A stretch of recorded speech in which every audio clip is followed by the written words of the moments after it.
성경 말씀 야고보서 5장입니다. 야고보서 5장 오늘 또 7절 말씀에서 12절까지 말씀을 봉독하겠습니다. 그러므로 형제들아 주께서 오실 때까지 인내하라. 보라, 농부가 땅에서 나는 귀한 열매를 바라고 이른 비와 늦은 비를 받을 때까지 오랫동안 그것을 위해 인내하느니라. 너희도 인내하고 너희 마음을 굳건히 하라. 주의 오심이 가까이 다가오고 있느니라. 형제들아 서로 불평하지 말라. 그리하여야 너희가 정죄를 받지 아니하리라. 보라, 심판자께서 문 앞에 서 계시느니라. 내 형제들아 주의 이름으로 말한 대언자들을 고난당하는 것과 인내의 본을 삼으라. 보라, 참는 자들을 우리가 행복한 자로 여기나니 너희가 욥의 인내를 들었고 주께서 주신 결말을 보았거니와 주께서는 지극히 동정심이 많으시며 친절한 긍휼을 베푸는 분이시니라. 그러나 내 형제들아 무엇보다도 먼저 맹세하지 말지니 하늘로나 땅으로나 다른 어떤 맹세로도 맹세하지 말고 오직 너희의 예는 예라 하고 너희의 아니오는 아니오라 하라. 이것은 너희가 정죄에 빠지지 아니하게 하려 함이니라. 12절 말씀까지 말씀을 읽었습니다. 다시 한번 기도드리겠습니다. 거룩하신 주님, 오늘 저희들은 야고보서 5장 7절에서 12절까지 말씀을 읽었습니다.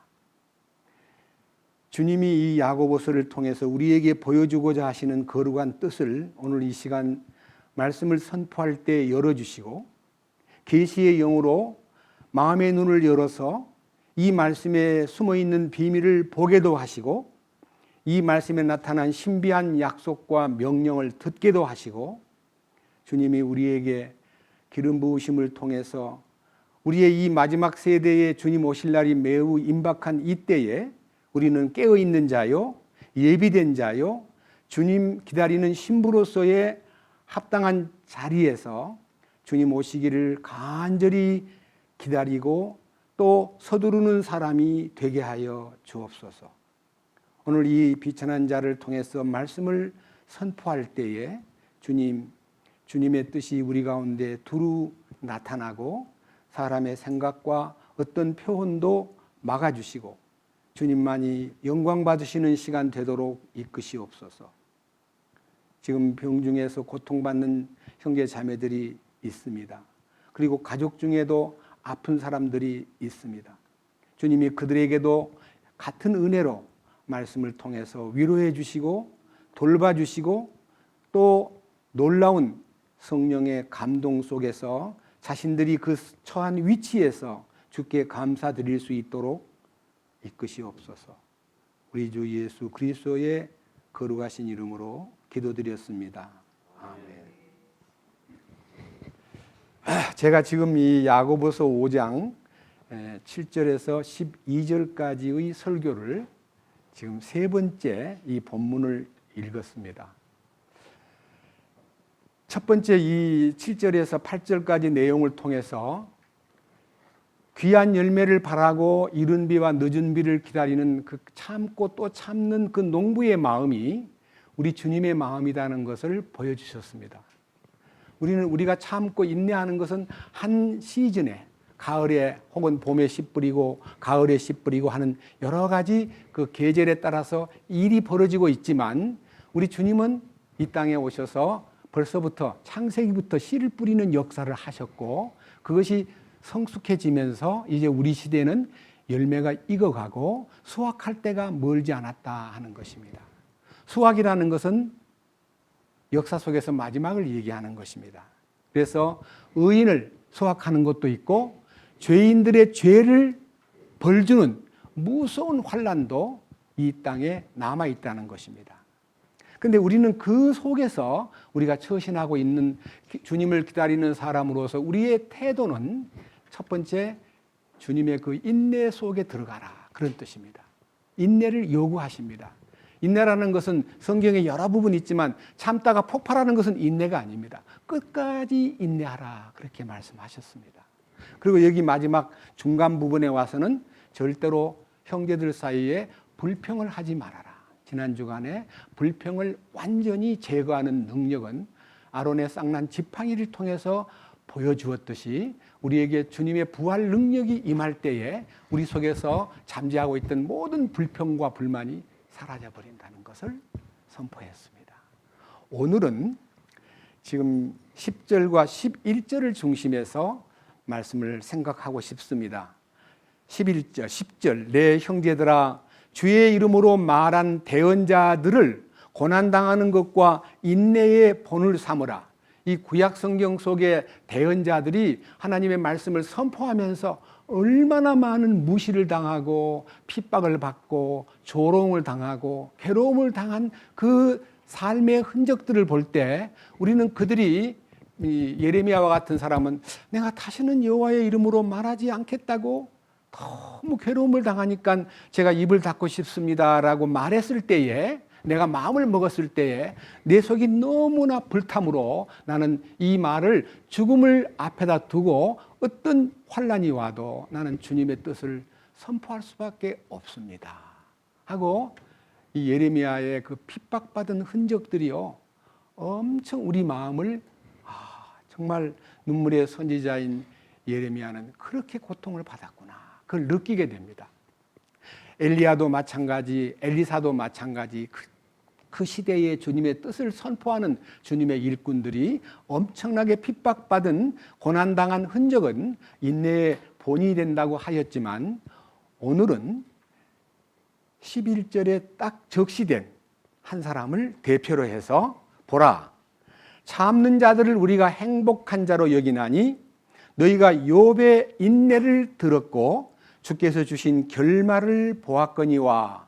여기서 욥의 인내를 들었고 주님이 주신 결말을 보았고 하는 이 말씀을 주제로 해서 말씀을 오늘 욥기를 중심해서 인내의 본을 세운 욥의 인내와 그 인내를 뒤에서 공급해 주신 주님의 긍휼에 대해서 생각해 보고자 합니다.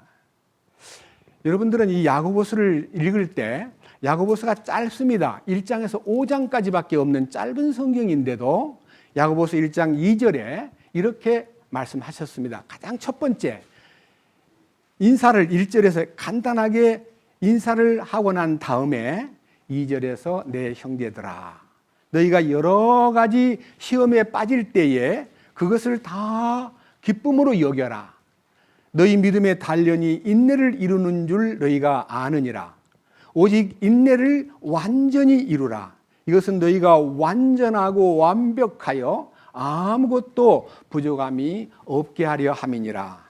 여기에 인내를 생산하기 위해서 믿음의 단련이 있고 그 믿음의 단련을 통과하고 나면은 완전하고 완벽하여 아무것도 부족함이 없는 주님으로 충만된 자리로 나아갈 수 있다는 대전제하에 여러 가지 시험을 만날 때에 아무 불평하지 말고 기쁨으로 그것을 받아들여라.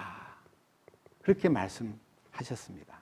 그리고 지금 5장에 와가지고 지금 우리가 읽었던 7절부터 12절 말씀 사이에는 그 인내에 대한 얘기가 여러 차례 절절마다 나타나 있지만 농부가 귀한 열매를 바라고 이른 비와 늦은 비를 받을 때까지 오랫동안 인내하셨던 주님의 인내를 본으로 해서 그 다음에 절대로 그 인내 속에서 지는 소위 패배하는 것은 불평하는 거다.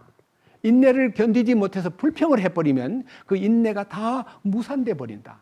불평을 절대로 해서는 안 된다. 그 불평을 내가 의지로 막는 게 아니라 성령의 도우심으로 그 불평을 다 이렇게 사겨버리는, 다시 말하면 녹여버리는 성령의 능력을 체험하라, 그런 뜻입니다. 이제 오늘은 이제 욥의 인내를 통해서 주님이 주신 결말에 대해서 말씀을 선포했는데, 저는 욥기를 읽으면서 새로운 것들을 많이 이렇게 포착했습니다. 욥기는 1장부터 42장까지 아주 상당히 긴 성경 이야기인데, 많은 성경 학자들은 욥기는 성경의 모든 것을 포함하고 있는 비밀이다. 성경의 모든 신비를 이해하기 위해서는 욥을 통해서 하나님이 나타내신 뜻이 그 안에 다 들어있다. 그런 말씀을 본 적이 있습니다. 자, 욥은요, 우리가 지금 생각할 때 욥은 이스라엘 사람이 아닙니다. 욥은 사우디아라비아에 있는 부스라는 곳에서 살던 분입니다. 자, 욥기 1장으로 가서 욥의 살던 주소와 욥의 부와 욥의 환경을 한번 읽어보겠습니다. 욥기 1장 1절입니다.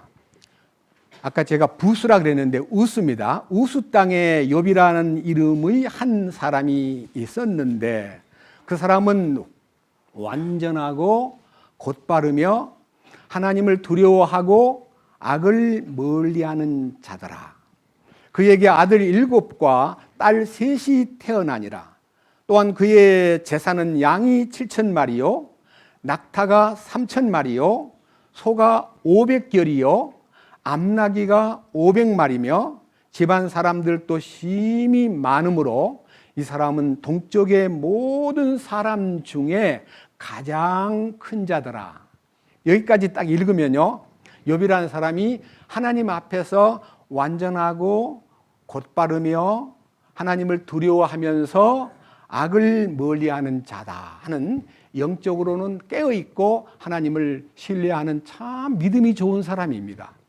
그리고 인간적으로는요, 아들 7에 딸 3 그러면요 10남매를 거느린 아주 다복한 분입니다. 그리고 재산이 얼마나 많으냐 하면 양이 7,000마리, 낙타가 3,000마리, 소가 500결이, 암나귀가 500마리. 제가 오늘 새벽에 일어나가지고 이걸 다시 읽다가요, 여러분들에게 이 성경 얘기를 가지고 그냥 양도 많고 낙타도 많고 소도 많고 암나귀도 500마리나 되고 하니까 여기 생각할 때 부자인가 보다 하지만요, 제가 여기에 양이라는 것은요, 양은 소위 말하는 고기를 먹고, 그 다음에 양젖을 먹고, 그 다음에 양털을 이용해서 옷을 만들고 하는데, 여기에 의식주 문제에 관련이 있습니다. 생활에. 그 다음에 두 번째, 낙타는 뭘까요? 집에서 운송하는 자가용 중에서 트럭입니다. 트럭. 카타르나 중동에 가면 낙타를 보고 사막의 배라 그러면, 사막의 배. 이게 운송용입니다. 운송용 트럭과도 같은 거예요. 그 다음에 소는 뭘까요? 소는 500결이 그랬는데, 500결이란 말은 한 결이는 2마리를 얘기합니다. 소가 1,000마리가 있는데 소는 농사용입니다. 농업용. 농사를 짓는 데 씁니다. 여기 성경 한번 넘겨보세요. 자, 1장 14절. 1장 14절.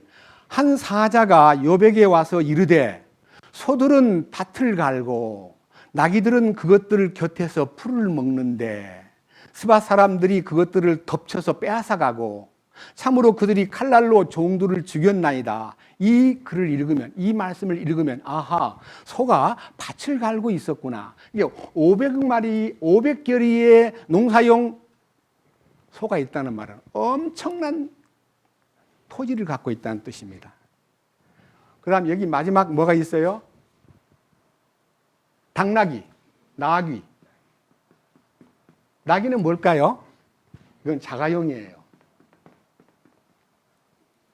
자, 운송용 낙타가 있고, 농사용 소들이 있고, 자가용 당나귀가 있고 식용 양이 있고 옷을 해 입는 최고의 사막에서 최고의 고급 옷이 털옷입니다. 온도 차이가 너무 높기 때문에 그 낮 기온과 밤 기온의 차이가 크기 때문에 밤에는 털을 감아야 됩니다. 욥은 갖출 거 다 갖췄는데 제가 이제 인터넷에 들어가가지고 이 얼마나 이 값이 될까를 따지다가 너무 많으니까요. 그냥 이 낙타만 가지고 생각을 해보고 낙타에 대해서 이렇게 기록되어 있는 최근에 여러분들이 낙타에 대해서 이렇게 쓰인 내용을 한번 보시면요. 여러분들이 혹시 나중에 구글에 들어가가지고 카타르인이 이색 애완동물 취미라고만 딱 찍으면요. 거기에 이 카타르 사람은 세계에서 3등으로 부자 국가인데 1인당 소득이 약 4만 달러 이상입니다. 그리고 경마용 대신 말을 경주시키는 그 경마용 대신 낙타 경주를 즐기는 최고 등급의 잘 훈련된 낙타 한 마리 값이 아파트 값이라는 거예요. 그래서 값이 얼마인가를 또 여기 조사해 보니까 우리나라 아파트 한 채 값이 10억 가까운 10억. 근데 여기에 훈련이 잘 된 낙타가 1억짜리도 있으면 10억짜리도 있다는 거예요. 자, 카타르의 수도 도하에서 1시간쯤 나가면 2km 내지 4km의 낙타 경기장이, 원형 경기장이 많이 준비되어 있는데 나라의 왕실에서 특별히 낙타 경주를 위해서 사람들을 막 세계 사람들을 초대하는데 경주장에 들어갈 때 입장료를 안 받아요. 그 대신 낙타 경기를 잘해서 1등한 그 낙타 경기 1등자에게는 엄청난 상금을 줘요. 그래서 이 낙타를 1960년도부터 낙타 경주장을 개발하기 시작했는데 본격적으로 2005년도부터는요, 낙타에 사람이 타야 되는데 사람을 태우면 낙타가 힘들어서 잘 못 달리니까 어린 애들, 보통 한 10살 미만짜리 애들을 태워가지고 낙타 경주를 시키는데 그 아이들이 본국에 있는 카타르 사람이 아니라 저 동남아시아 가난한 나라에서 애들 사다가 훈련을 시켜서 낙타 경기를 하는데 세계의 여론들이 사람을 어떻게 저 어린애를 낙타 경주하다가 낙타에서 떨어져 죽는 애도 있고 하니까요. 이 애기들을 태워가지고 저게 말이 되냐 하고 막 비난이 오니까 지금은 무엇을 개발했냐면 로봇을 개발했습니다. 지금은 로봇을 장착해가지고 컨트롤러로 로봇에다가 탁탁 하면요. 가다가 때리기도 하고 가다가 속도를 내는데 막 자극을 주기도 하고 해가지고 보통 낙타 한 마리가 빨리 달릴 때 최고 속도가 50에서 60km입니다. 대단합니다. 제가 이제 그 낙타 한 마리 값을 10억까지는 다 훈련된 낙타니까 욥이 가진 낙타 3,000마리 중에는 10억짜리 낙타가 몇 마리인지는 몰라도 그냥 최저 가격으로 그냥 한 마리당 1억만 해도 낙타 3,000마리는 몇 억일까요? 그 얼마나 부자예요. 3,000억을 가졌다는 거. 그래서 동방에서 최고 부자라는 거예요. 저는 이 낙타에 대한 얘기를 읽으면서 마음속에서 대단한 부자구나. 엄청난 부자였구나. 그런데 이 욥이 어려운 시험에 빠졌습니다. 빠진 이유는 하나님이 시험을 하거나 징계를 내릴 때는요, 잘못이 있거나 불순종하거나 못된 짓을 하거나 타락하거나 곁눈질을 하거나 세속에 빠지면 때로는 징계를 해서 돌이키게 만드는데 욥은요 얼마만큼 철저했냐 그러면요 한번 성경을 보겠습니다. 1장 4절에서 5절입니다. 그의 아들들이 저마다 자기 날이 되면 가서 자기들의 집에서 잔치를 베풀고, 자기 날이 되면 하는 말은 생일이 되면 그런 뜻입니다. 또 사람을 보내어 자기들의 새 누이도 불러 그들과 함께 먹고 마시더라. 그러니까 10남매가 얼마나 의의가 좋은지 10명이 생일날만 되면 식구들을 다 초청해다가 먹고 마시면서 즐거워했다 하는 것입니다. 그런데 5절, 그들이 잔칫날이 지나가면 욥이 사람을 보내어 그들을 거룩히 구별을 하고 또 아침 일찍 일어나서 그들 모두의 수대로 10명의 수대로 번제 헌물을 드렸으니 이는 욥이 말하기를 혹시 내 아들들이 죄를 짓고 마음속에서 하나님을 저주하였을까 하노라 하였기 때문이더라. 그러니까 생일 파티를 끝나고 나면 그 다음날 일찍 새벽에 일어나가지고 아들들을 위해서 하나님 앞에 각 이름으로 번제를 드리면서 하나님, 우리 아들들이 혹시 말을 잘못했거나 하나님 마음을 섭섭하게 했다면 용서해 주십시오 하고 늘 기도하는 욥이었다는 것입니다. 그러니까 얼마나 믿음 생활이 자기 관리도 잘하고 자식 관리도 잘하고 또 재산 관리도 잘하고 노예들, 종들도 잘 돌보고 이렇게 살아가는데 커다란 사건이 하나 벌어지기 시작합니다. 6절. 이제 하루는 하나님의 아들들이 자기를 주 앞에 보이려고 왔는데 사탄도 그들 가운데 오니라. 주께서 사탄에게 이르시되 네가 어디에서 오느냐 하시니 이에 사탄이 주께 대답하여 이르되 땅에서 여기저기 다니고 또 그 안에서 위아래로 거닐다가 오나이다 하며 주께서 사탄에게 이르시되 네가 내 종 욥을 깊이 살펴보았느냐. 그와 같이 완전하고 곧바르며 하나님을 두려워하고 악을 멀리하는 자가 땅에 없느니라 하시니라. 그러니까요, 사탄이 하나님의 회의에 참석했다가 하나님께서 네 세상에 가서 무엇을 보았느냐, 욥도 보았느냐 하고 물으니까 네, 보았습니다. 그런데요, 이제 9절 이하에 보면요, 욥이요 하나님을 두려워하고 곧바르고 완전하고 악을 멀리하는 이유는 딴 데 있는 거 아닙니다. 하나님이 10절에요, 욥한테다가 엄청난 부자가 되게 하고 자기 소유를 그 사방의 울타리로 두르지도 아니하고 그의 손이 하는 모든 일에 복을 주시니 그가 재산도 불어나고 부자가 돼서 그가 잘 사는 것 때문에 하나님을 믿고 있는 거지, 만약 하나님께서 손을 내밀어 그의 소유를 치거나 그의 모든 것에 대해서 하나님이 벌을 내리면, 다시 말하면 징계를 내리면 욥은 즉시 하나님을 저주하고 하나님의 얼굴을 외면할 것입니다. 그래? 그러면 내가 너에게 기회를 줄 테니까 욥의 몸에는 손을 대지 말고 욥에게 그 재산과 그의 모든 소유를 너한테다가 맡긴다 하는데, 이 욥이 엄청난 재난을요 순식간에, 자 13절 이하에서부터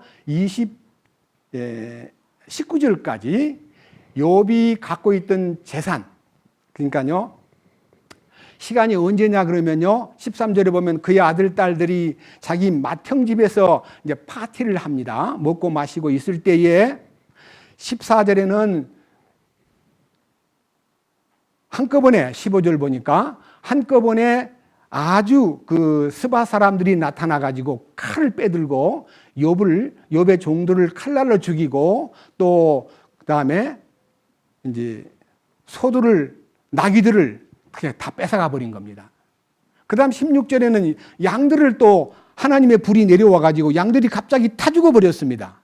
이 일을 보고하는 사람은 어떤 사람, 나만 홀로 피하여 주인께 고하러 왔나이다 하고 보고를 드리는데, 또 17절에서 갈대아 사람들이 무리를 지어 낙타를 덮쳐서 끌어갔고 종들을 죽였습니다. 나만 홀로 피한 거로 주인께 고하러 왔나이다 하고 18절에 그가 아직 말하고 있을 때에 또 다른 사람이 와서 주인집의 아들 딸들이 자기 맏형집에서 먹고 포도즙을 마시고 있을 때에 광야로부터 큰 대풍이 불어가지고 그 집에 내 모퉁이를 치매 그 집의 젊은이들 위에 무너짐으로 그들이 죽었나이다. 나만 홀로 피한 거로 주인께 고하러 왔나이다. 그러니까 모든 재산과 칠남 삼녀가 그냥 한꺼번에 다 순식간에 그냥 죽어버렸습니다. 빼앗겨버렸습니다. 재산 다 날아가 버리고 그 다음에 자식들이 다 한꺼번에 죽어버렸습니다. 이런 재난은요 인간사 속에서 참으로 보기 드문, 이거 소설 아니야? 어떻게 이런 변이 한꺼번에 나타날 수가 있을까? 느낄지 몰라도 분명히 이것은 성경에 나타나 있는 욥기서의 이 사건은요 소설이 아니고 실제입니다. 성경에 지금 우리가 야고보서 5장 10절과 11절을 읽을 때 욥의 인내를 너희가 들었고 주께서 주신 결말을 너희가 보았거니와 라고 말씀하셨듯이 에스겔서에도 부패하고 더러운 죄인들을 멸망시키기로 결정했는데 만약 그곳에 노아가 있고 욥이 있고 다니엘이 있어도 나는 그들을 용서하되 다른 사람들은 죄값으로 그들을 형벌을 내리리라 하는 욥이라는 실제 인물을 등장시킨 것을 보면 욥은 소설의 인물이 아니고 실제 인물입니다. 그런데 자, 이런 어려움을 당했을 때 욥의 태도를 한번 들어봅시다. 상상을 초월한 태도입니다. 20절과 21절입니다. 이에 욥이 일어나 자기의 겉옷을 찢으며 머리를 밀고 땅에 엎드려 경배하며 이르되 내가 내 어머니의 태에서 벌거벗고 나왔은즉 또한 벌거벗은 채 그리로 돌아가리라. 주신 분도 주시오 가져가신 분도 주시니 주의 이름이 찬송을 받을지어다 하고 이 모든 일에 욥이 죄를 짓지 아니하고 어리석게 하나님을 비난하지도 아니하였더라. 우리가 생각할 때 상상도 못할 욥의 태도는 너무 차분하고 그런 재산을 한꺼번에 다 잃어버리고 자식을 7남 3녀를 한꺼번에 다 잃어버렸어도 내가 벌거벗은 몸으로 세상에 태어났는데 돌아갈 때는 벌거벗은 몸으로 돌아가야 되고 주신 분도 하나님이신데 가져가신 분도 하나님이시니 하나님 찬송을 받으시옵소서. 욥이 전혀 원망을 하거나 하나님을 향해서 조금 더 눈살을 찌푸리는 행동을 하지 않았다 하는 것입니다. 2장 1절부터 2장 10절까지는 이제 두 번째 사탄의 공격입니다. 사탄이 하나님 앞에 또 섰을 때 욥이 어떠하더냐 물어보니까 하나님 참 욥은요 딴 거보다도요 4절에 보니까 2장 4절 하나님 사탄이 주께 응답하여 이르되 가죽으로 가죽을 바꾸오니 참으로 사람이 자기 생명을 얻기 위해 자기의 모든 소유를 주리이다. 그러나 이제 주의 손을 내미사 그의 뼈와 살에 대소서 그리하시면 그가 주의 얼굴 앞에서 주를 저주하리이다 하매. 그러니까요 여기서 말하는 이 가죽으로 가죽을 바꾼다는 말은요 거래의 형식이긴 하나요. 그 밑에 내용이 해석을 줍니다. 사람이 자기 생명을 얻기 위해 자기 모든 소유를 줄이다. 다 잃어버렸지만 자기 생명이 남아있기 때문에 참을 수 있고 그 욥이 자기가 건강하기 때문에 아무 문제 없이 다시 내가 일어나리라는 그런 의지가 보이는 것 같은데 하나님 그 몸에다가 손을 한번 대보세요. 당장 욥은 하나님을 저주하고 말 것입니다. 그래 너에게 기회를 준다. 사탄에게 기회를 주었습니다.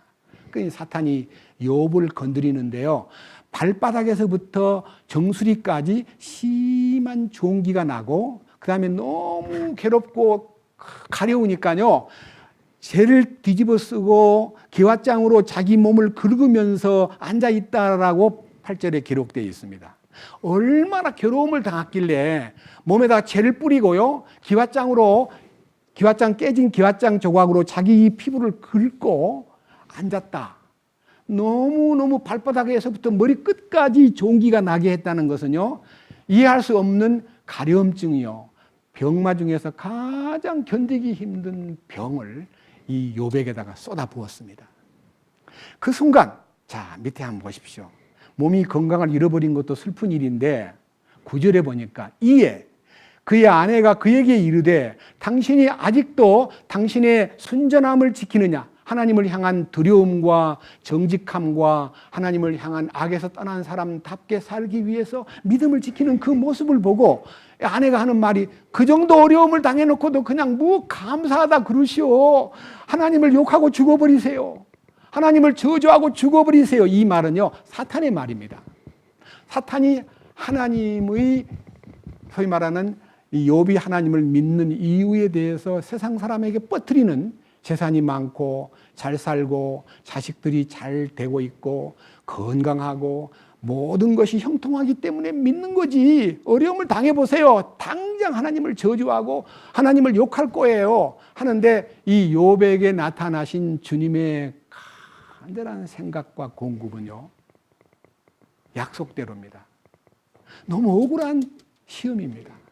욥이 하나님께서 사탄을 시켜서 자기를 이렇게 건드린다는 것 마냥 알았다면 하나님 내가 무슨 장난감입니까? 왜 나한테 이렇게 어려움을 주시나요? 하나님 뭐예요 도대체? 얼마든지 하나님을 향해서 원망도 할 수 있건만 욥은 전혀 사탄을 통해서 자기를 이렇게 괴롭힌다고 생각하지 않고 하나님의 손이 나를 주신 분도 하나님이시고 가져가신 분도 하나님이시니 하나님 찬송을 받으시옵소서라고 재산과 자녀를 잃었을 때 태도고 건강을 잃었을 때 그는 이렇게 말합니다. 하나님을 욕하고 죽어버리세요 라고 하는 그 아내의 말을 듣고 욥기 2장 10절에 그가 그녀에게 이르기를 욥이 그 아내에게 이르기를 당신이 어리석은 여자들 중에 하나가 말하듯이 말하니 무슨 까닭이냐. 우리가 하나님의 손에서 좋은 것을 받으며 또 나쁜 것을 받지 아니하겠느냐 하고 이 모든 일에서 욥이 자기 입술로 죄를 짓지 아니하니라. 하나님이 좋은 것도 주시고 나쁜 것도 주시는데 좋은 것 줄 때는 입 벌리고 찬송 부르고 나쁜 것 줄 때는 불평하고 욕하는 게 그건 합당치 않은 태도야. 나는 그냥 감사할 뿐이야. 이 욥의 믿음이요 얼마나 위대하고 얼마나 놀라운가. 저는 저 자신하고 욥기에 있는 저 자신을 욥기에다가 대입을 해가지고 비교해 볼 때 저는 금방에도 못 가는 사람입니다. 그런데 문제는요 11절입니다. 이 소문을 듣고 욥의 세 친구가 찾아왔습니다. 그 중에 세 친구는 대만 사람 엘리바스, 수아 사람 빌닷, 나아마 사람 소발. 이들이 들어와 가지고 욥의 이 상태를 보고 너무너무 어처구니가 없기 때문에 멀리서 그를 보면서 소리 높여 울고 겉옷을 찢고 하늘 향해 자기들의 머리 위에다 티끌을 뿌리고 밤낮 일주일 동안 한마디 말도 없이 욥의 그 고통을 지켜만 보던 친구들, 한마디 말도 없이 지켜보던 친구들. 저는 여기서요 사탄이 하나님의 거룩한 뜻을 저버리고 하나님께 저항하고 욕하고 아주 나쁘게 만드는 데 대한 질적 어떤 순서가 이 욥을 향한 공격용 순서를 보니까 대단히 치밀했구나 하는 걸 느끼는데요.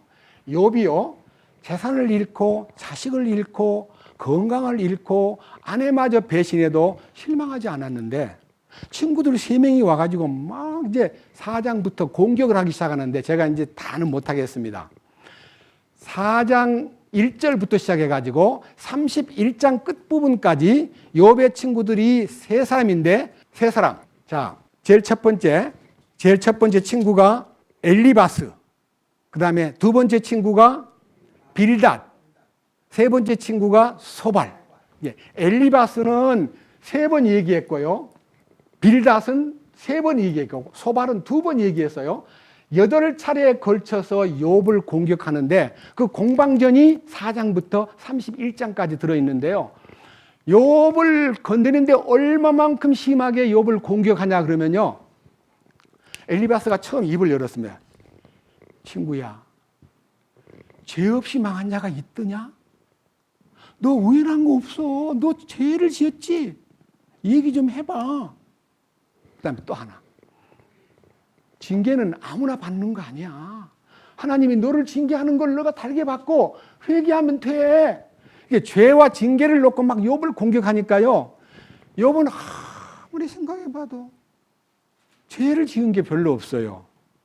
인간으로서는 너무나 완벽한 사도 바울의 간증에서 나와 있듯이 율법의 의로는 흠이 없는 자로다 하는 말을 할 수 있듯이 이 인간적으로 욥은 진짜로 흠없는 하나님 앞에서 악을 멀리하고 하나님을 두려워하고 정직하고 순수하게 믿음을 지킨 사람이기 때문에 욥에게 공격한 8차례의 이 공격을 통해서 욥의 자존심을 막 짓밟는 거예요. 이 자존심을 짓밟는 순간 욥은 참다가 견딜 수가 없어가지고 그들과 이제 공방전을 벌이는데 제가 이제 이 8차례에 걸친 대화를 지난 주간에 다 이렇게 서치했습니다. 이야, 대단합니다.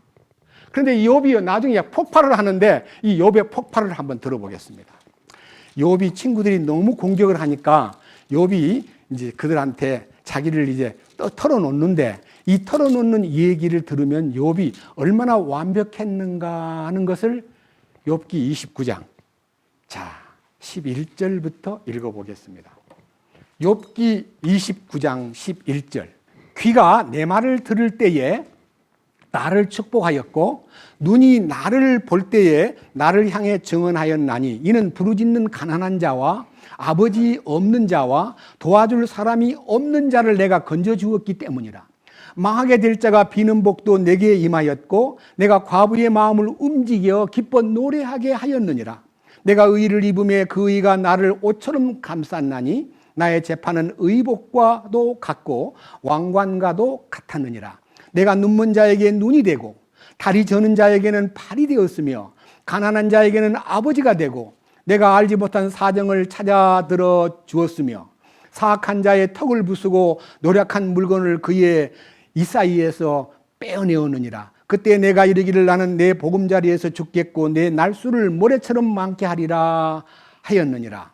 21절 사람들이 내게 귀를 기울이고 나를 기다렸으며 내가 권고할 때 잠잠하였노라. 내 말이 끝난 뒤에는 그들이 또다시 말하지 아니하였으니 내 말이 그들 위에 떨어졌느니라. 그들이 비를 기다리듯 나를 기다리고 늦은 비를 맞이하듯 입을 크게 벌렸으며 내가 그들을 향해 웃을지라도 그들이 그것을 믿지 아니하고 내 얼굴빛을 무시하지 아니하였느니라. 그러니까요, 욥이요 인간관계에서 철저하게 했는데 얼마나 철저했냐면 15절에 내가 눈먼 자에게는 눈이 되어주고 다리 저는 자에게는 팔이 되어주고 가난한 자에게는 아버지가 되어주고 내가 알지 못하는 사정을 찾아 들어주었고 그래서 사악한 자가 나쁜 행동으로 공격을 하면 그들 사이에서 있는 것을 빼내가지고 돌려주고 하는 굉장한 중재자요 굉장한 인격을 가진 사람임을 제가 스스로 이게 딱 선포했습니다.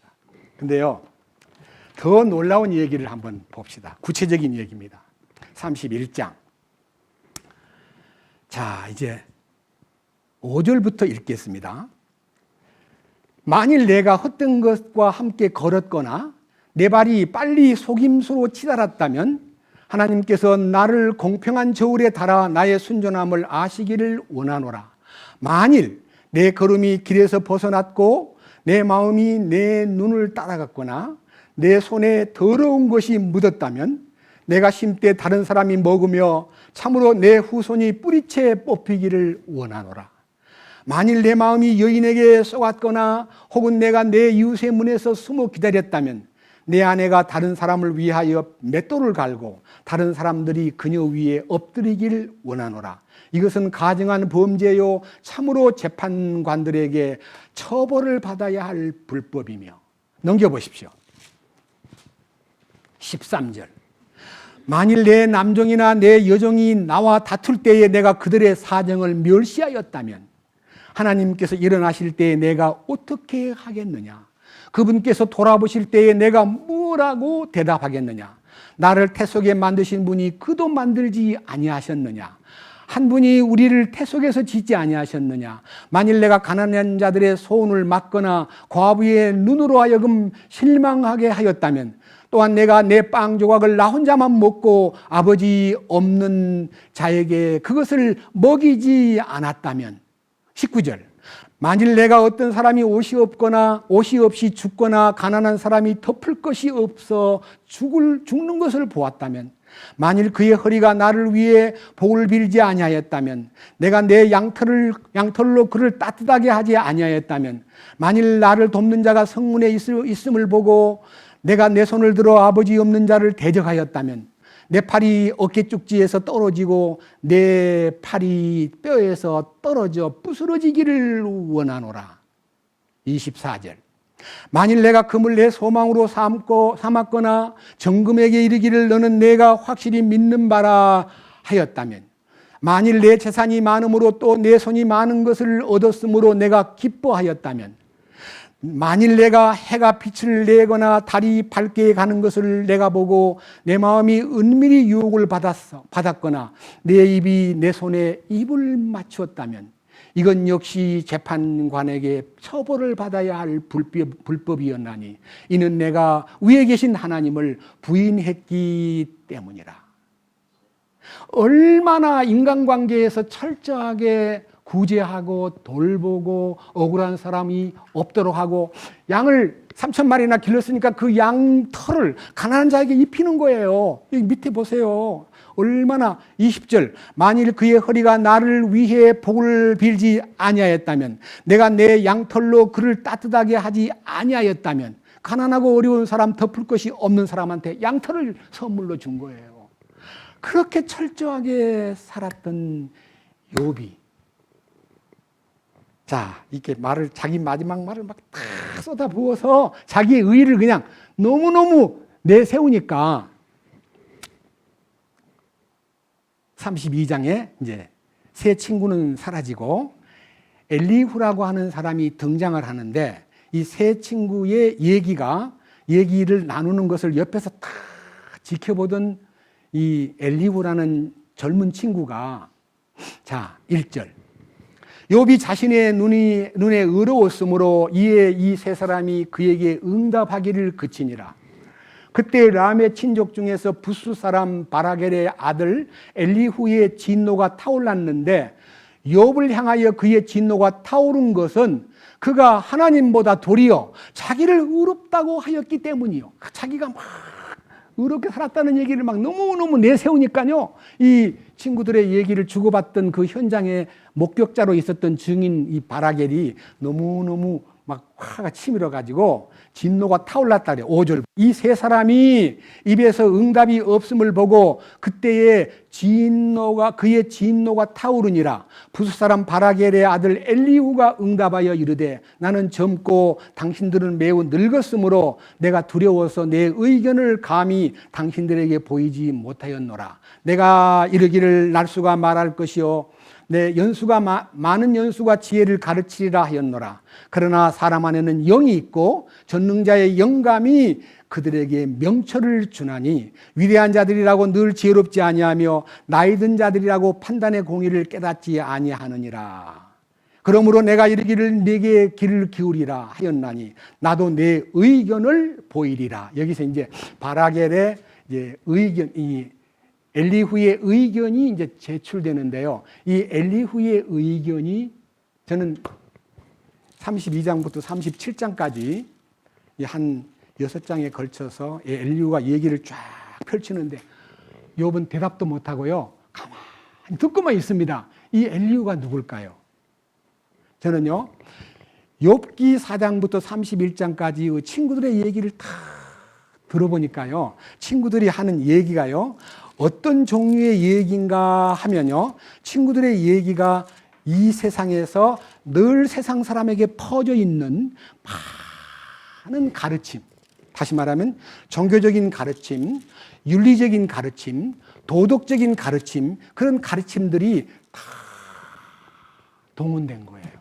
경험 없는 지식을 가지고 욥을 아무리 공격을 해도 욥은 끄떡을 하지 않아요. 욥에게 맥히질 않아요. 그런데 이 엘리후가 나타나가지고 욥에게 한 말의 내용은요. 엘리후라는 이름 자체가 뜻이 있는데 그는 하나님이시다라는 뜻입니다. 엘리후라는 말이. 저는 이것을 가지고 여기 그 말이 8절에 그러나 사람 안에는 영이 있고 전능자의 영감이 그들에게 명철을 주나니 하는 자기 안에 있는 영으로 말하고 자기 전능자의 영감이 이 엘리후의 마음을 움직여서 말했기 때문에 18절 32장 18절 내게는 말할 내용이 가득하며 내 안에 있는 영이 나를 강권하는도다. 영의 강권에 의해서 말하고 있기 때문에 인간적인 젊고 어린 나이가 아니라 그냥 주님의 말씀으로 이 욥에게 말을 전해주는 사람인데 19절 보면 보라 내 배는 엘리후가 하는 말이 내 배는 구멍 없는 포도즙 통 같으며 새 부대같이 터지려 하는도다. 여러분 옛날에 이스라엘 사람들은요 양을 잡으면 양가죽을 잘 벗겨가지고 양다리 네 다리를 딱 묶어버리고 이 입부분을 목 부분을 딱 이렇게 묶어버리면요 구멍 없는 포도즙 저희 푸대가 되는 거예요. 그러면 포도주가 딱 거기다 포도를 이겨가지고 넣어놓으면요 발효가 되는데 푹 늘어나도요 터지질 않아요. 자기 심정이 발효된 포도즙을 넣은 포도 부대와 같다. 새 부대와 같다. 그 낡은 부대에다가 만약 포도를 이겨 넣으면요 터져버려요. 왜? 팽창할 수가 없으니까. 그래서 새 포도는 새 부대에 넣고 오래된 포도는 낡은 부대에 넣는다 그랬습니다. 여기요, 이 욥의 친구였던 엘리후가 이렇게 말합니다.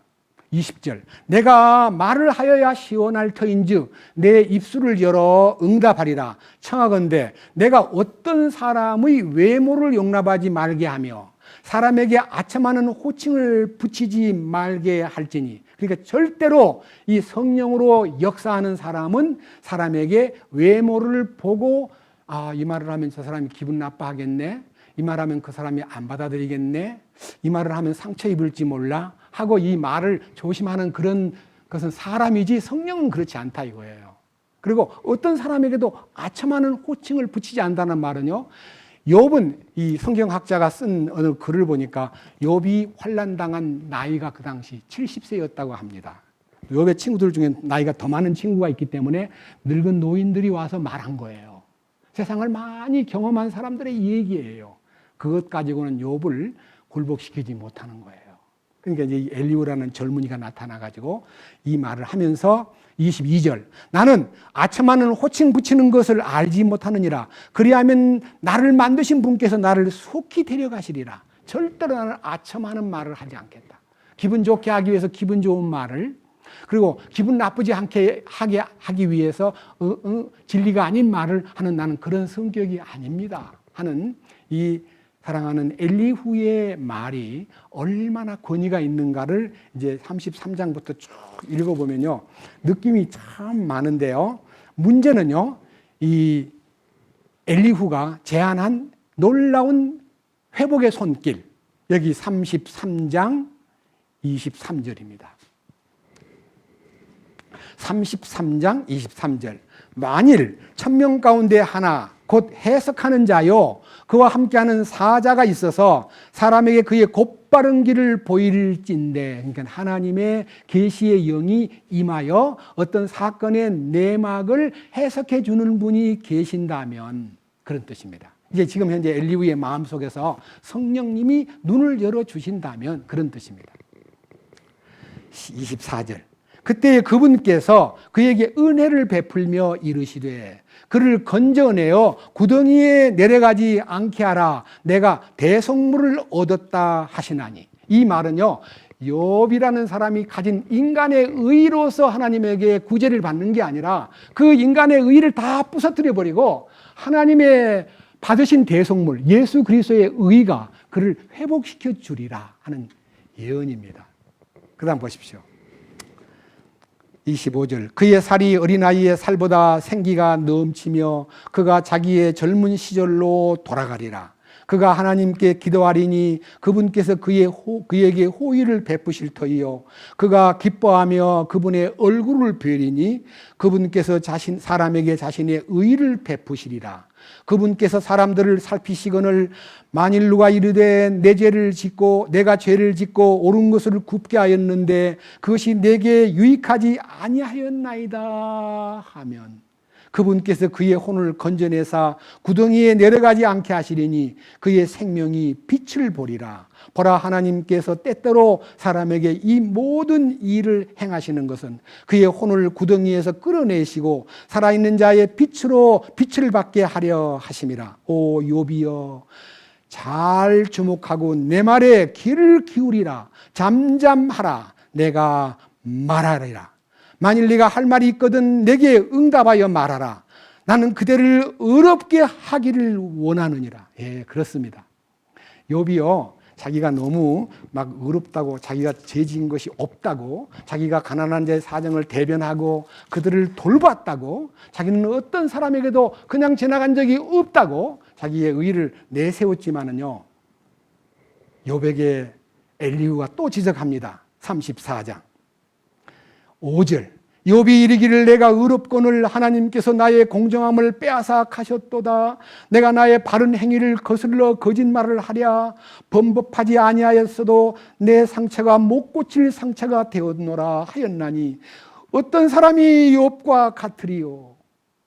욥이요, 이 세상에 누구하고도 비교할 수 없는 철저하고도 완벽한 인간이었습니다. 그러나 하나님 보실 때는 아닙니다. 그래서요, 여러 가지 시험을 통해서 하나님이 나타내기를 원하시는 것은 무엇이냐? 성경 하나 보겠습니다. 잠깐 이것을 잡고요. 베드로전서로 가서 베드로전서 이제는 4장을 보겠습니다.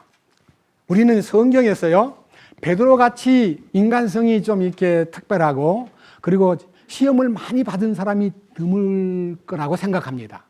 심지어는 가야바의 법정에서 예수님을 3번이나 부인하고 저주한 그 사건의 내용 속에는 베드로는 예수님의 제자로서의 자격을 상실한 분이었습니다. 그런데 그 베드로가요, 주님 앞에 돌아섰을 때 그 간증이 베드로전서 4장 12절입니다. 사랑하는 자들아, 너희를 단련하려고 오는 불같은 시련에 관하여는 마치 이상한 일이 너희에게 일어난 것 같이 이상히 여기지 말고 오히려 너희가 그리스도의 고난에 참여하는 자가 되었으므로 기뻐하라. 이것은 그분의 영광이 드러날 때 너희가 넘치는 기쁨으로 또한 즐거워하게 하려 함이니라. 너희가 그리스도의 이름으로 인해 비방을 받으면 행복한 자로다. 영광의 영 곧 하나님의 영께서 너희 위에 머물러 계시느니라. 그분께서 그들 편에서 비방을 받으시나 너희 편에서는 영광을 받으시느니라. 그러나 너희 중에 아무도 살인자나 도둑이나 악을 행하는 자나 남의 일을 참견하는 자로는 고난을 받지 말라. 그럼에도 어떤 사람이 그리스도인으로 고난을 받으면 그는 부끄러워하지 말고 도리어 이 일로 인해 하나님께 영광을 돌리라. 하나님의 집에서 반드시 심판을 시작할 때가 이르렀나니 만일 그것이 우리에게서 먼저 시작되면 하나님의 복음에 순종하지 아니한 자들의 마지막은 어떠하겠느냐. 또 의로운 자가 겨우 구원을 받으면 경건치 아니한 자와 죄인은 어디에 모습을 나타내리요. 그러므로 하나님의 뜻대로 고난을 받는 자들은 잘 행하는 가운데 자기 혼을 그분 곧 신실하신 창조자께 맡겨 지키시게 할지어다. 그래서요, 어떤 시험이 와도요, 그 시험을 내가 넘어서려고 노력하거나 시험을 당할 때 발버둥 치지 말고 혼의 목자이신 감독자 그분에게로 얼굴을 들고 그분에게 맡기고 도와달라고 말하라. 그런 뜻입니다. 그래서요, 욥이 세 친구들하고의 공방전 속에는 굉장히 인간성이 너무 노출되었지만은요, 이 엘리후의 말을 듣는 순간에 욥은 입이 딱 막혀버렸습니다. 이제 막혀버렸다는 말은요, 말을 더 이상 안 하는 거예요. 자, 이제 넘겨보세요. 35장 1절입니다. 욥기 35장 1절. 굉장히 중요한 내용입니다. 엘리후가 말을 더하며 이르되 그대가 말하기를 내 의가 하나님의 의보다 더 많다 하였으니 그대는 이것을 옳은 것으로 생각하느냐. 자기가 하나님보다 더 의롭다는 그런 그 태도를 취한 거예요. 친구들한테 막 자기를 변호할 때 하나님의 도우심으로 내가 의를 행하고 그분이 주신 물질로 그들을 도왔고 이래야 되는데 내가 내 것 가지고 많이 도와주고 내가 못한 게 뭐이냐 말해봐라. 나는 자기 자존심을 세운 거예요. 그런데 이 엘리후가 나타나가지고 욥을 보고 네가 하나님보다 더 의롭다고? 그게 말이 합당한 말이야? 6절 엘리후의 얘기를 들어보세요. 그대가 죄를 지은들 그분을 대적하여 무슨 일을 하겠느냐? 혹은 그대가 범법이 많다 한들 그대가 그분에게 무슨 일을 하겠느냐? 그대가 의로운들 그분께 무엇을 드리겠느냐? 혹은 그분께서 그대의 손에서 무엇을 받으시겠느냐? 그대의 사악함은 그대 같은 사람이나 해칠 것이요 그대의 의는 사람 아들들이나 유익하게 하리라. 네가 아무리 의로워도 그 의가 사람한테는 조금 도움이 될지 몰라도 하나님과는 아무 상관이 없다. 그걸 이제 다 알려주는 거예요. 그래서 이제 이 37장까지 욥에 대해서 계속 얘기하고 있을 때에 갑자기 38장에 하나님이 나타나셔요. 성령의 밭갈이가 끝나고 나니까요, 하나님이 이제 거기다가 당신을 심어주기 위해서 나타나신 거예요. 38장 1절 그때에 주께서 회오리 바람 속에서 욥에게 응답하여 이르시되 지식이 없는 말들로 이치를 어둡게 하는 이자는 누구냐? 이제 남자답게 허리를 동이고 내가 네게 물을 터이니 너는 내게 대답할지니라 하고 4절 이하에서 지구의 신비, 우주의 신비, 많은 이 세상의 자연 세계 속에 숨어 있는 하나님의 신비를 욥에게 묻기를, 내가 땅에 기초를 놓을 때 네가 어디 있었어? 내가 달과 태양과 지구 사이에 치수를 재놓고 태양과 지구 사이의 거리를 1억 5천만 킬로미터로 정할 때 너는 어디 있었어? 그러면서 계속 하나님이 이 자연 세계 속에서 흐르고 있는 하나님의 그 전능하심과 위대하심을 욥에게 계속 질문하니까 욥이요 점점 작아지는 거예요. 하나님 말씀 앞에 점점 작아지는 거예요. 밑에 보십시오. 하나님이 얼마나 치밀하게 우주를 관리하시고 그 다음 지구에 비를 내리시고 얼음이 얼게 하고 서리가 생기게 하고 하늘에 있는 번개를 이용해서 사람들에게 경고하기도 하고 이 지구의 모든 이제 들에 있는 사냐에 있는 사자나 심지어는 까마귀 새끼까지도 내가 다 먹이를 주고 있다. 나는 이런 일들을 해놓고 사람들에게 자랑한 적도 없고 사람들한테 내가 이런 일을 하고 있는 건 너희들은 몰라? 이런 말을 한 적도 없다. 그 다음에 욥에게 계속 질문을 하니까 욥이요, 어쩔 줄 몰라 하는 거예요. 다 40장 1절. 또 주께서 욥에게 응답하여 이르시되, 아직 욥은 말도 안 했는데 응답이래요. 욥의 마음속에 응답하고 있는 것이 뭐냐? 나는 이제 할 말이 없나이다. 전능자와 다투는 자가 그분을 가르치겠느냐? 하나님을 책망하는 자는 그에게 대답할 것이니라. 그때 욥이 이제 하나님이 네가 지금까지 내 앞에서 네 친구들한테 네가 많이 말한 모든 말들이 나 들으라고 한 말 맞지? 네가 뭐 때문에 그런 말을 했느냐? 말해봐. 네 친구한테 네 자랑한 거 얘기해봐. 이렇게 이제 하나님이 욥에게 직접적으로 다 말씀하는 순간에요. 3절과 4절에요. 그때 욥이 주께 응답하여 이르되, 보소서 나는 비천한 자이옵니다. 내가 주께 무엇으로 대답을 하리이까? 내가 내 손으로 내 입을 막을 뿐입니다. 내가 한 번 말하여 싸우나 응답하지 아니하겠나이다. 참으로 2번 말하여 싸우나 계속하지 아니하겠나이다. 이제 말을 안 하겠다고, 이제 말을 못 하겠습니다. 죄송합니다. 이건 뭔 말인 줄 아세요? 하나님의 그 위대하신 능력 앞에 욥은 초라하기 짝이 없는 존재로 자기가 딱 드러난 거예요. 이제 말 못 하겠다고 딱 그러니까 하나님은 그 속에서 아니야, 내 말 답해. 6절. 그때 주께서 회오리 바람 속에 욥에게 응답하여 이르시되, 이제 너는 남자답게 허리를 동이고 내가 네게 물을 터이니 내게 밝히 고하라. 친구들이 말할 때는 막 친구들 말을 막 떨어지기도 전에 말을 많이 했기 때문에 욥이 더 말을 많이 했어요. 그러니까 하나님이 내 말 듣고 대답을 하란 말이야 하고 욥을 채근하니까요, 욥이 어쩔 줄 모르고 있는데 넘겨보세요. 42장 1절입니다. 그때 욥이 주께 응답하여 이르되, 주께서 모든 것을 하실 수 있사오며 어떤 생각도 주께 숨길 수 없음을 내가 아오니 지식도 없이 이치를 가리는 자가 누굽니까? 그런즉 내가 깨닫지 못한 것을 말하였으며 내게는 너무 놀라운 일들 곧 내가 알지 못한 일들을 말하였나이다. 내가 주께 간청하오니 들으소서. 내가 말하겠나이다. 내가 주께 묻겠사오니 내게 밝히 알리소서. 이게 이 욥이 마지막 얘기가요, 내가 그동안 한 말은 전부 이치를 어둡게 하고 내가 깨닫지도 못한 말을 함부로 말하고 내 인간 실정만 얘기했을 뿐이지 하나님에 대한 얘기를 하지 못했습니다. 하나님, 제가 말씀을 올리겠습니다. 주님, 나에게 말씀만 하지 마시고 나에게 나타나 주시면 좋겠습니다 하고 주님을 뵙고 싶다는 간청을 딱 했을 때 다 5절에 보면요, 42장 5절, 내가 귀로 듣는 것을 통해 주께 대하여 들었사오나 이제는 내 눈으로 주를 배움나이다. 주님과 딱 시선이 마주쳤습니다. 이것이 해결입니다. 여러분, 주님과 시선이 마주칠 때에 해결이 되는 거예요. 베드로가 예수님을 3번이나 부인하고 저주했어도 주님이 돌아보면서 그 시선이 베드로에게 딱 눈에 마주치자마자 베드로는 회개가 일어났습니다. 이 욥도 주님의 시선 앞에 딱 섰을 때에 자기는 더 이상 물을 말도 없고 할 말도 없이 돼버렸습니다. 이렇게 고백합니다. 5절.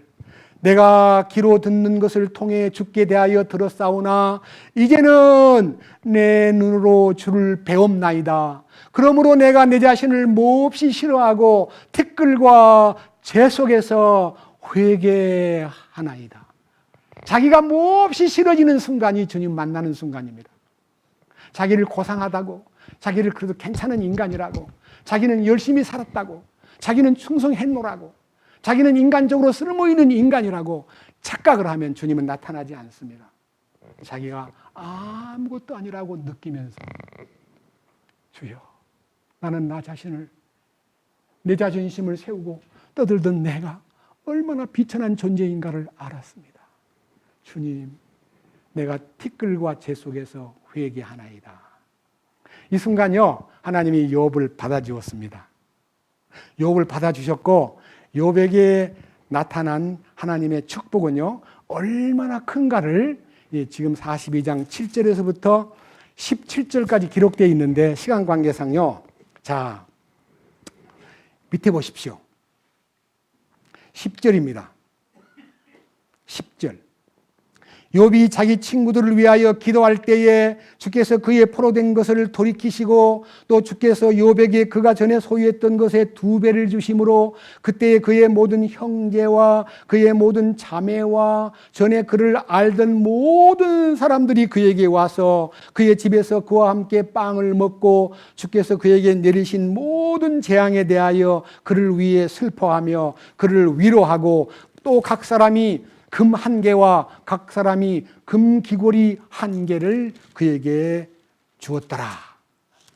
금이 아니고 돈입니다. 돈 1개와 금 귀고리를 1개를 그에게, 오시는 분들마다 다 선물을 싸가지고 와서 욥에게 주는데요, 얼마나 많은 보물을 갖고 왔느냐, 상상도 못할 일입니다.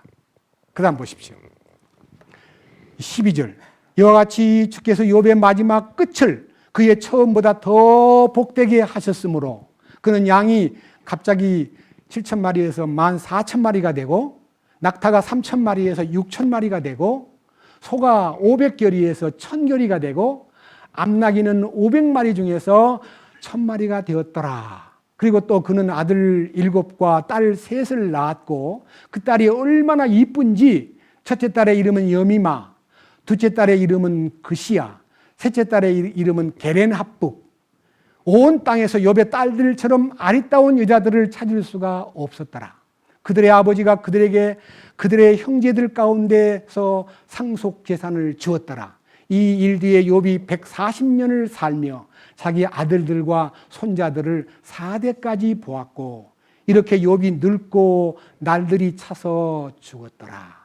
여기서 이 욥의 축복받은 얘기는 간단하게 나와 있지만요, 갑절의 축복을 받고 하나님의 그 거룩한 뜻을 세상 사람들에게 알리기 위해서 이 성경이 기록되었습니다. 이 욥기는요, 아브라함 시대에 조금 전 시대이기 때문에 아브라함이 BC 2000년경 사람이니까 욥은 BC 2100년경 사람일 수도 있습니다. 그래서 여기 서두에 보면 욥기는 2100년 내지 2200년경에 기록되었다라고 쓰여 있습니다. 축복을 배나 받았습니다. 우리는요, 이 땅에서 죄가 있어 매를 맞고 어려움을 당하는 케이스도 있지만요, 죄가 없어도 그 인간의 의의를 다 파쇄해버리고 하나님의 의의를 대치시켜주기 위해서 그의 재산을 다 몰수하기도 하고 그의 자식을 다 거둬가기도 하고 그의 건강을 다 빼앗아가기도 하고 그의 아내를 배신자로 만들기도 하고 하는 여러 가지 사탄의 공작이 있었지만요, 하나님은 약속하셨습니다. 고린도전서 10장 하나님의 약속을 들어보십시오. 고린도전서 10장입니다.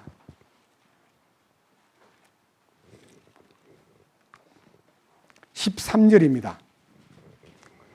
사람에게 공통적으로 있는 시험 외에는 너희가 어떤 시험도 당하지 아니하였나니 하나님은 신실하사 너희가 감당할 수 있는 것 이상으로 시험당하는 것을 너희에게 허락하지 아니하시고 또한 그 시험과 함께 피할 길을 내사 너희가 능히 그것을 감당하게 하시느니라.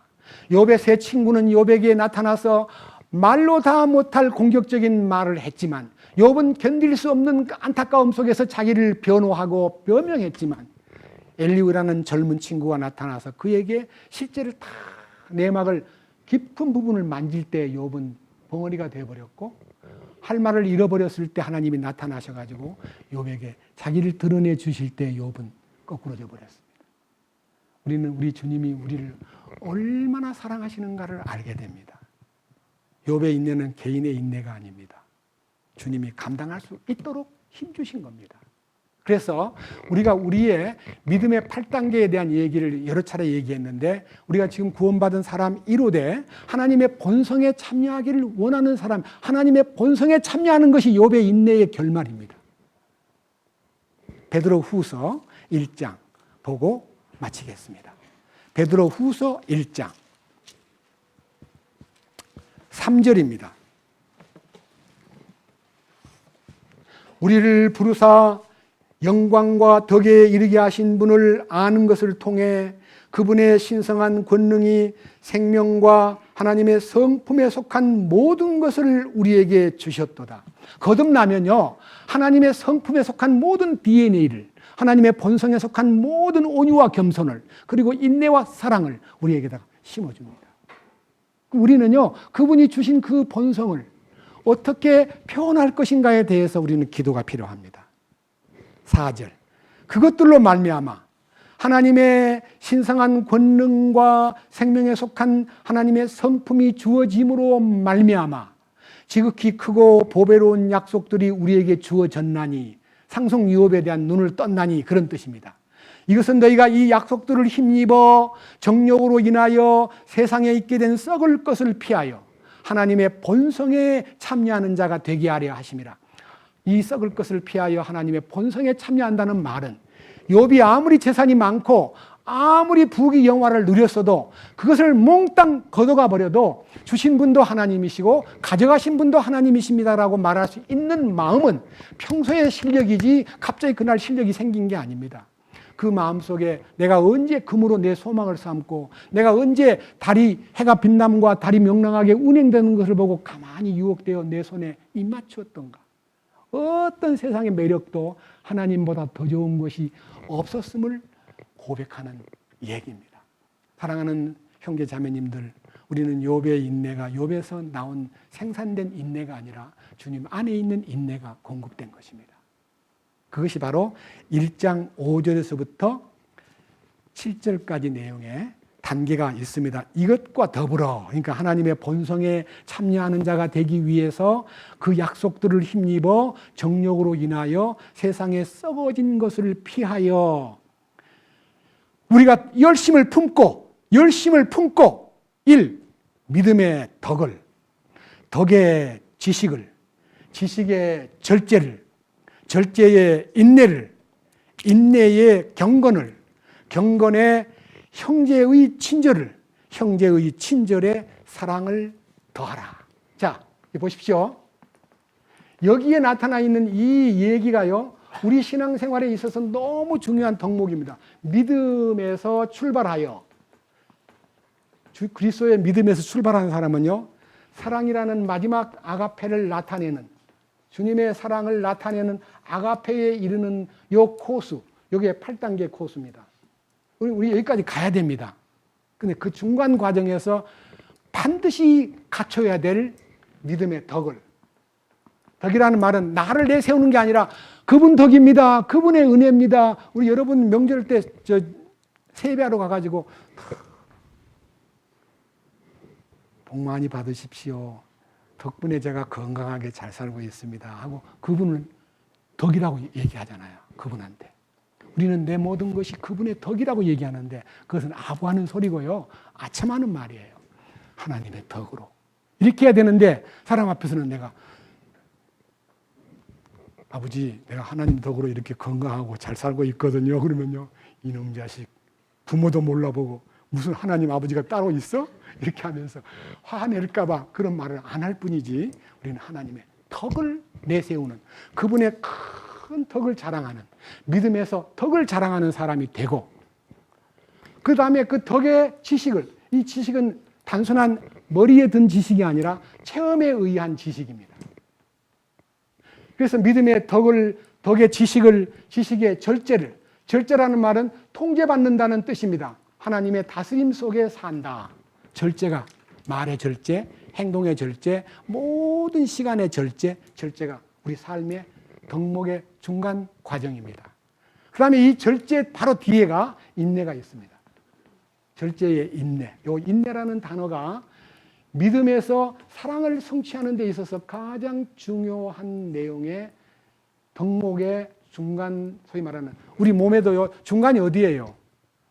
예? 중간이 허리잖아요. 허리. 이게 우리 몸의 허리 부분입니다. 이게 이제 튼튼해야 돼요. 인내를 통해서. 그 다음에 인내를 통해서 뭐가 나타나요? 경건이라서 경건. 이 경건이라는 것은 여러 번 얘기합니다. 번역이 잘못됐습니다. 경건 아닙니다. 하나님의 성품입니다. 까드리니스. 하나님의 성품. 하나님의 뜻대로. 하나님의 속한 그런 뜻입니다. 그래서 하나님의 성품을 소유하게 되므로 그 다음에 자연스럽게 형제의 친절하고 우애가 있는, 형제의 친절하다는 말은요, 우리가 형제를 따뜻하게 대해줄 수 있는 이 아량과 모든 것이 혼이 깨끗하게 되었을 때 너희가 성령을 통해 진리에 순종함으로 너희 혼을 깨끗하게 하여 거짓이 없이 형제를 사랑하기에 이르렀으니 마음으로 뜨겁게 피차 사랑하라. 우리는요, 사랑이 없다고 우리 모임에 와서 보고는 그 교회 가니까 사랑이 없는 것 같은데, 사랑은요 주는 거지 받는 거 아니에요. 사랑을 하려고 내가 딱 다가서면 사랑이 그 안에 있는 것이 딱 반응이 와요. 사랑을 받았기 때문에. 그러니까 사랑은 주는 거지 받으려고 노력하면 사랑이 안 보여요. 내가 먼저 사랑해야 돼요. 내가 먼저 용서해야 돼요. 내가 먼저 이해해야 돼요. 내가 먼저 솔선수범해야 돼요. 그러면 자연히 풀어지게 돼 있어요. 그래서 이 형제 우애가 마지막 주님의 사랑을 표현하는 마지막 도구가 된다.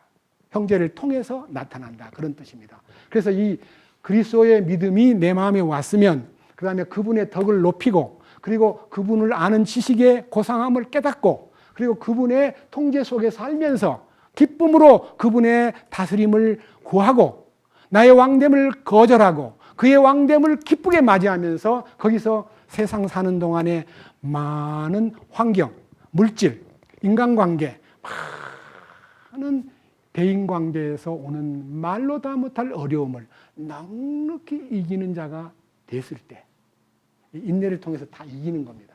그때 이제 하나님의 성품이 나타납니다. 근데 우리 가운데 지금 하나님의 성품에 대해서 머리로는 아는데 못 참아가지고 말을 함부로 하거나 남들한테 말을 공격할 때 왜 저럴까? 저러면 안 되는데 그런 의문을 주는 사람이 돼서는 안 되는 거예요. 저는요, 이 욥기에 나타나 있는 이 얘기를 들으면서 주님 감사합니다. 여러분 잠언이라는 것은 5장밖에 없는데요. 잠언의 별명을 여러분 아시나요? 잠언의 별명. 야고보서의 별명. 신약의 잠언이라 그랬습니다. 잠언은 31장까지 되어 있는데 5장밖에 안 되어 있는 이 잠언이요. 이 야고보서가 굉장히 잠언스러워요. 여기 보세요. 아까 우리가 읽었던 5장 7절에서 인내하라. 주의 오심이 가까웠느니라. 그 다음에 불평하지 말거라. 인내의 본을 삼으라. 그 다음에 인내하는 욥을 보라. 그 다음에 12절에 가서는 형제들아 맹세하지 말라. 조목조목마다 일관성이 없고 그냥 톡 떨어진 교훈이 담겨 있기 때문에 저는 다음 주일에도 이 5장 12절 가지고 얘기할 겁니다. 왜냐? 한 말씀 한 말씀이 잠언 같아요. 그래서 이 야고보서의 잠언성, 이 신약의 잠언이라고 불리는 별명이 합당하다고 믿어지고 우리는 이 야고보서에 나타나 있는 이 욥의 인내의 과정과 주께서 주신 결말과 그리고 그 안에 이루어진 모든 축복이 바로 하나님의 능력에 의해서 변화가 돼야지 자기가 자기 의를 세상 사람한테다 보여주는 것만으로는 하나님이 기뻐할 수가 없다 하는 것을 보여주는 놀라운 말씀이라는 것을 다시 한번 밝혀드리고 혹 여러분들이 개인적으로 욥기를 다시 한번 읽어보시면 굉장히 진솔한 그 욥에 대한 얘기가 너무너무 다가오고 또 내 삶 속에 충분히 보여지는 그런 욥에게 비해서 아무것도 아닌 나지만 하나님의 의를 얻은 위치에서 볼 때에 우리는 어찌하든지 하나님이 주신 결말이 우리를 기다리고 있다. 부활 능력을 통해서 하나님의 능력이 우리를 지배하면 이 축복이, 이 8단계의 부활의 능력이 흐르는 믿음의 덕의 지식을, 지식의 절제를, 절제의 인내를, 인내의 하나님의 성품을, 하나님의 성품의 형제를 향한 친절과 우애를, 그다음에 마지막에 사랑을 공급하는 그런 자가 될 때에 나타나는 약속이 있습니다. 그 말씀 읽고 마치겠습니다. 베드로 후서 1장 8절입니다. 이것들이 이 8단계의 믿음에서 사랑까지의 프로세스가 통과되면, 너희 안에 있어서 풍성하게 되면 그것들이 너희가 우리 주 예수 그리스도를 아는 것에서 빈약하거나 열매를 맺지 못하는 자가 되지 아니하게 하려니와. 그러니까 열매 맺는 사람이 된다. 인내의 열매가 여기서 열리는 거예요. 그리고 9절, 이것들이 없는 자는 구원을 받았다 그러면서 하나님의 본성에 참여했다고 말은 하면서도 이런 8단계의 과정을 거치지 않는 사람은 눈이 먼 자요, 멀리 볼 수 없는 자며 자기의 옛 죄들에서 자기가 깨끗하게 된 것을 잊은 자니라. 죄사함 받은 것마저도 망각한 자가 되고, 그러므로 형제들아 더욱 열심을 내어 너희를 부르신 것과 선택하신 것을 확고히 하라. 너희가 이것을 행하면 결코 넘어지지 아니하리니 이렇게 우리 주 곧 구원자 예수 그리스도의 영존하는 왕국에 들어감을 주께서 너희에게 풍성히 베푸시리라. 지난 수요일에 어떤 자매님이 모임에 참석해가지고, 지난 수요일에 사실 요즘에 이제 코로나 이 특별한 바이러스 관계 때문에 만나는 것도 좀 꺼리고요, 상당히 조심스러운 환경인데, 여러분 어떤 자매님 보고 오셨네요 그랬더니 훈련받으러 왔어요. 그 말 한마디가요 얼마나 뜨겁게 들려오든지 훈련받으러 왔어요. 우리는 왕국의 상속권자 훈련을 놓쳐서는 안 됩니다. 훈련은 자원해야 됩니다. 훈련은요 자발적으로 해야 됩니다. 훈련을 기피하는 사람은 참으로 부끄럽습니다. 어떻든 간에 여러분은 훈련에 빠지지 않는 사람이 되기 위해서 주님 앞에 더 간구하는 이 욥의 훈련이 우리에게 주는 깊은 뜻을 마음에 간직하고 인내로서 훈련을 잘하는 우리 모두가 되기를 주님의 이름으로 축원합니다. 기도하겠습니다. 주님 감사합니다. 오늘은 욥의 인내와 주께서 주신 결말을 중심으로 욥기를 살펴보았습니다. 이 욥기에 나타나 있는 욥의 의는 인간의 의로서는 100점이지만 하나님의 의가 그 안에 들어있지 않다면 그것은 빵점인 것을 보았습니다. 우리는 주님 안에서 참으로 하나님의 의가 나의 의가 되고 하나님 안에서 믿음을 가진 자로 그리스도의 믿음이 내 안에 왔으므로 그 믿음의 덕을, 그 덕의 지식을, 그 지식의 절제를, 그 절제 안에서 인내를, 그 인내 안에서 하나님의 성품을, 하나님의 성품 안에서 형제 사이의 친절함과 우애를, 그리고 마지막에 주님의 사랑을 나타내는 통로가 되게 하여 주옵소서. 우리를 주 그리스도 안에서 이기는 자로 이끄시는 거룩하신 주 예수님 이름으로 기도드렸습니다. 아멘.